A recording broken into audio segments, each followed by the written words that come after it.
Hey guys, Ashlane here. Time for another Town Hall 9 war recap, this time with a recent war in Red Elite featuring guest commentator Maddie from Clashing with Maddie YouTube. Check out his channel for the Town Hall 10 attacks. He joined Red Elite for a recent war. Wasn't the toughest opponent in the world, but there were some nice attacks by both sides. So guys, go ahead and enjoy, and thank you, Matt.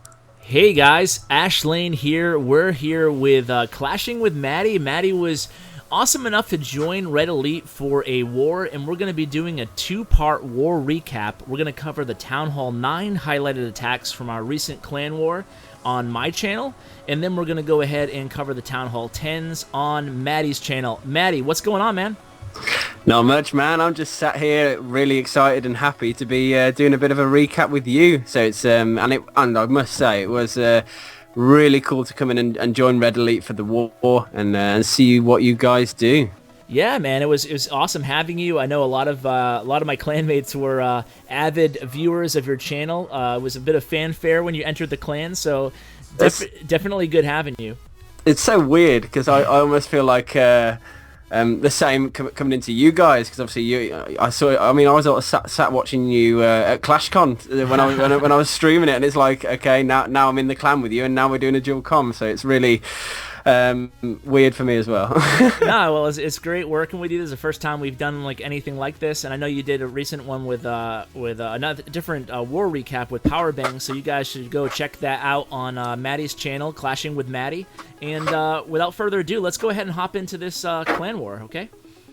Let's do it. All right, so it was Red Elite versus the Russian Angels, and it was a pretty fair match. We had a hero advantage. They had one more Town Hall 10, but our bases were a little bit higher level as far as defenses and, as I mentioned, heroes, and we were able to come up with the win. So let's get right into these attacks. So let's start out with actually an attack that was done by Steven. You have to go to the actual war events screen to check this one out.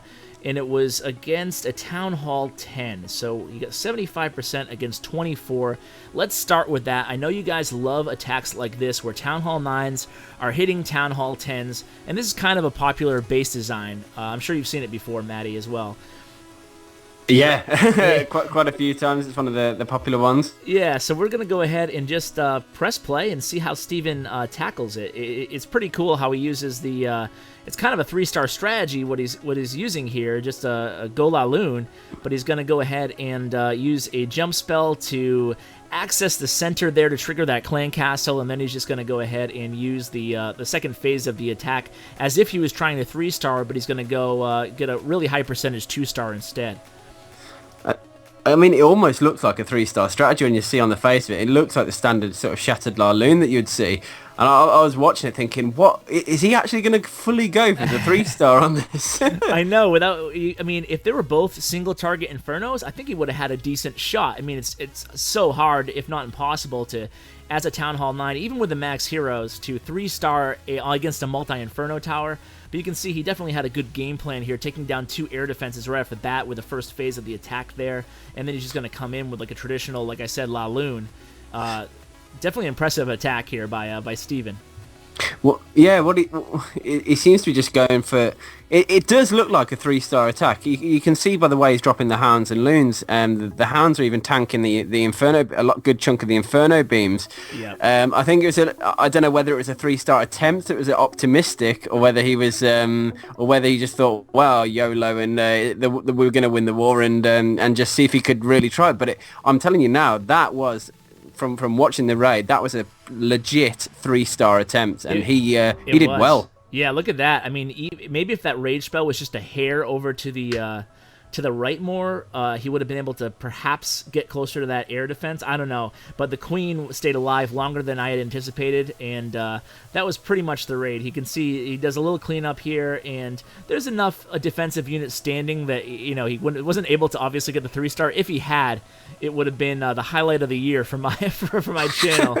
So, but it was a really nice attack. So you can see we'll go ahead and end it here at 75%. But I wanted to start out with that because, boy, that was a really impressive attack by Steven. He's one of our better Town Hall 9 attackers. I agree, man. I was genuinely like, what? That really just happened? Yeah, good yeah. Good attack. That was really cool to watch. You know what? Let's go ahead and do your raid, Maddie, next. And I'm going to hand the keys over to you and let you just walk us through what your thought process was. And this was in a first tack on the base, so this was not a cleanup. So a very impressive 3-star against this base. So I'm going to go ahead and press play and just walk us through it. Give me 1 second. My phone is having a little bit of an issue with the Wi-Fi, but it'll be up in a second.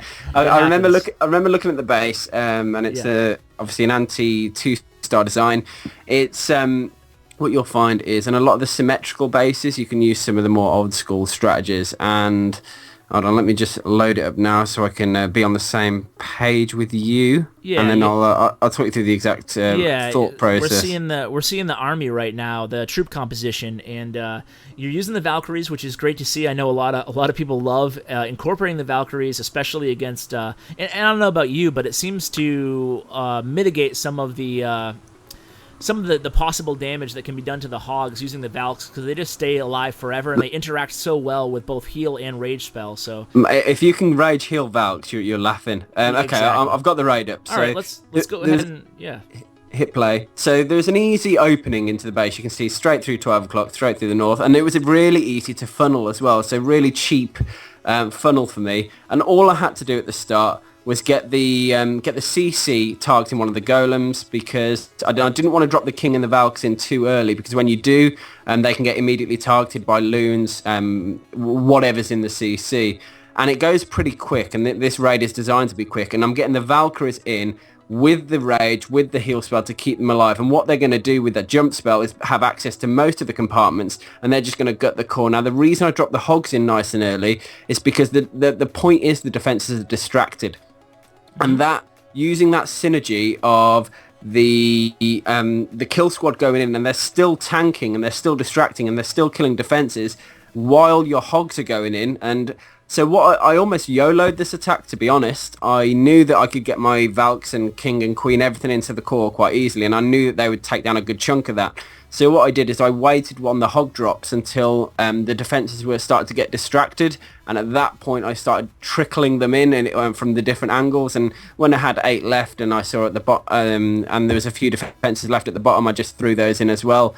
So you can, obviously on an anti-3-star base, you'd need a lot more planning of where you get the hogs in, and you work out the pathing.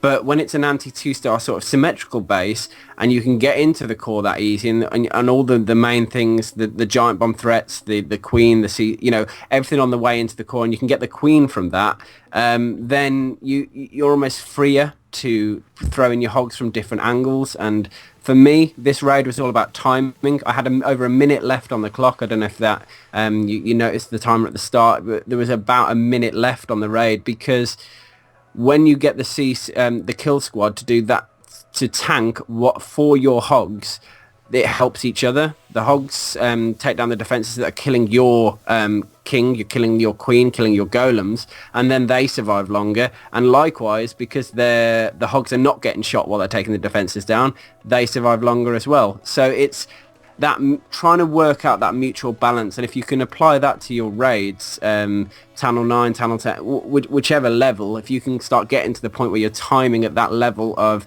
getting the kill squad and the main composition to work together, laoon, hogs, whatever it might be, you'll find that I think you'll start upping your percentage in 3-starring. Yeah, it was a very impressive attack, and even though, like you said, it wasn't a traditional anti-3 base, it's kind of unfortunate that we ran into opponents who had a little bit easier of base designs, because you like to really get to the nitty-gritty, especially since we're doing this collab. But even with that said, you chose a good army as far as the amount of hogs you had and the amount of Valks you had, because when you see those wide open centers in the bases, at Town Hall 9 especially, it's just, if you can funnel the troops in, which was an easy funnel for you, then the attack is money. When you have like you said, when you had the Valks and with the golems distracting all the units from the center of the base with the heal spell, you knew it was going to be pretty good, and you did a good job executing it. And certainly with all the time left on the clock, you really overpowered that base. I think it'll be fun. I want to know what your guys think, what your subscribers think, to do some form of like collab, not now, but down the line, where we do an arranged war, where there's proper tough matchups both sides Yeah. on whoever it's against. I think that would be, not. I'm not saying me versus you. I'm saying when we do an arranged and slot me in or something like that, where we can do a proper recap on some really tough war. I think No, that would be really. I'm sure the viewers would love to see that because this is it was certainly fun having you, and it would be more fun to have an even more challenging opponent. So let's go ahead and move on here to our next raid. It's going to be by Paul Morphy on number 33, and again, it's. I don't know. It's certainly not an anti-3 design. He has the clan castle pretty well protected, I guess, in the center. But other than that, it's not a beautiful base design. The one thing to note about this base is that there are some semi-interior open spots for possible double giant bombs. So Paul Morphy opted for a laoon attack rather than a hog attack. And let's go ahead and press play and just see what he was able to do here. Certainly no match for Paul Morphy, another one of our better Town Hall 9 attackers. So he's coming in with the 2 golems here from the southeast. Very easy to engage the enemy queen like that, and he has that nice spread, creating that nice funnel for the king when he does drop him to get to the center there. So well-timed jump spell. Here comes the clan castle engagement, and it's just going to be a matter of dropping that poison and just waiting here, because this is really a very easy attack for Paul Morphy. But I wanted to share in that, you know, he chose to go with an air attack versus a hog raid, which is really his bread and butter. And just because, you know, he was hoping that he could, he was better able to negotiate those possible giant bomb locations, and using the haste spells in the earlier into this attack really was able to help him take care of the 2 remaining air defenses, and he has all that spell power left for the second phase of the attack. It's really going to be a total run over by Paul Morphy here. Yeah, it looks like an absolute whitewash of a raid. Whenever it's a shattered laoon, which is what this is, where you use 2 golems, you're really trying to get down 2 air defenses and the queen and the CC. And if you can do that, that you're really set up for a better second half, should we say. Anything you can add to, like taking an X-ray down and a sweeper, is going to add value. But because he took the 2 air defenses down at the start of the raid with the king and the queen, it meant that he had 3 hounds, and if you can always go into a raid at a Town Hall 9 level with 1 extra hound to the amount of defenses that are left, with either between 14 and 18 loons, then and some spells, it should be a relatively straightforward 3-star, particularly on an anti-2-star base where it's almost it's set up for loon pathing almost. Yeah, absolutely. I mean, he actually got a little bit closer towards the end than I thought it did. He only has 1 balloon left standing, but I thought he kind of rolled over the base. But to be honest with you, it was still a really nice attack.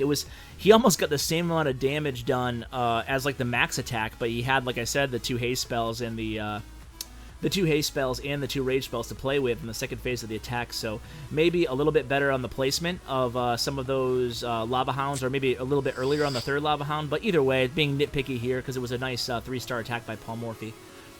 And there it is. So let's go ahead and move on and cover another raid here. Let's do number 34 by Morphis. Now, Morphis is one of our best hog attackers in the in Red Elite. My viewers have seen a lot of his raids.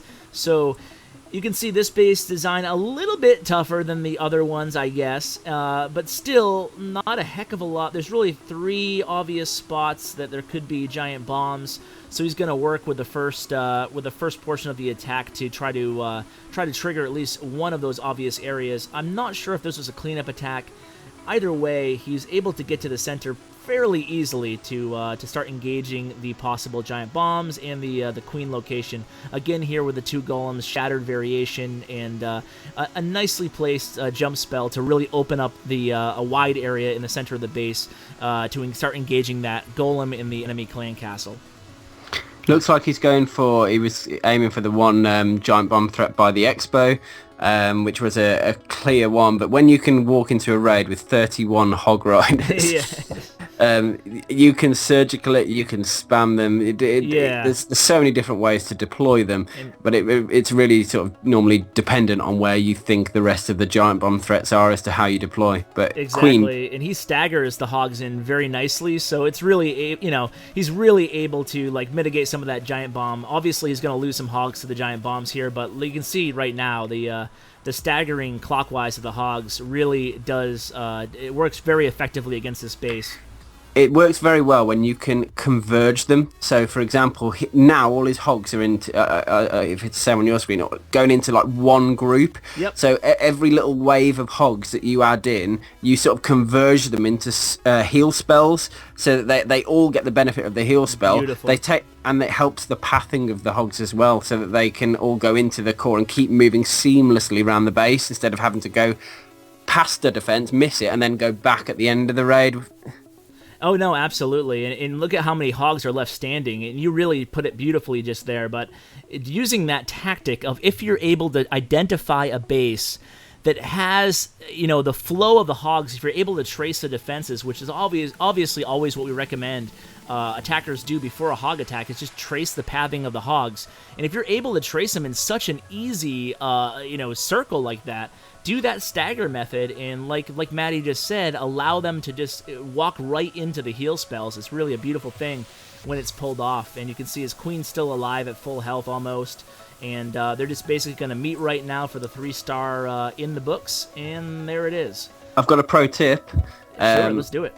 Whatever raid you do, whether it's a laoon, whether it's a goho, I always say take 2 wizards for the back end.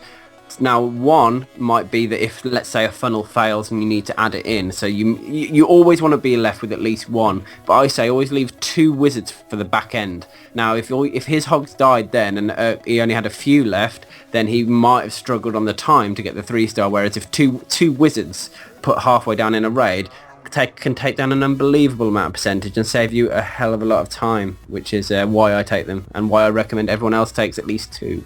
Yeah, I do. Yeah, on my Town Hall 9 account, I also, that's a great tip, I also do, I do 2 wizards, and then I usually bring a few archers / goblins just to help out, because I've been burned, as I'm sure everybody has, so many times by, staring at the perfectly executed raid, and then you just run out of time at the end.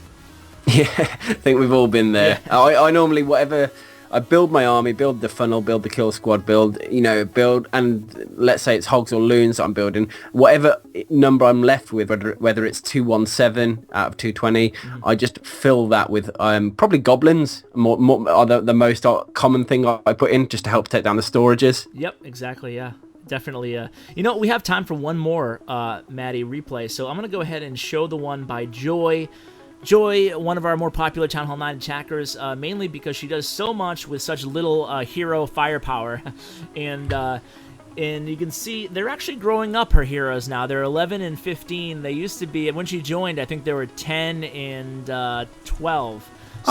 So they're slowly growing. We don't like to see that because we actually like to share the low-level hero content on the channel. But good for her. So she's attacking Th9 here. And this is a relatively max Town Hall 9 as well. I mean, obviously level 2 expos, level 6 air defenses, but I suppose it's a Town Hall 8 max, but she's started to get the ADs up. The Arch Towers up. Yeah, the Arch Towers and the Wizard Towers need one more level, but otherwise, it's not. I wouldn't say it's not rushed. It is a max 8, so she was able to, like as she always does, even against bases that are much tougher than this, she's able to really do a number on it. So let's go ahead and press play and see how Joy took down BSV here. So she comes in again from the southwest here.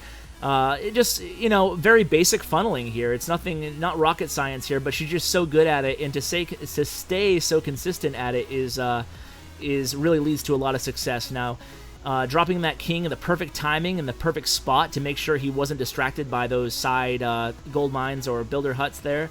And once the clan castle is triggered, it's just going to be a matter of time before she takes out a decent amount of real estate off the board here with the even with the baby heroes, as we can see, able to take down a couple of those wizard towers, I believe, in the first phase of the attack, which is so important, obviously, to help take down some of that splash damage on a. How about me? I didn't even look. She's so good. She's so used to bringing the hog raids. Didn't even notice it was a laoon in the second phase.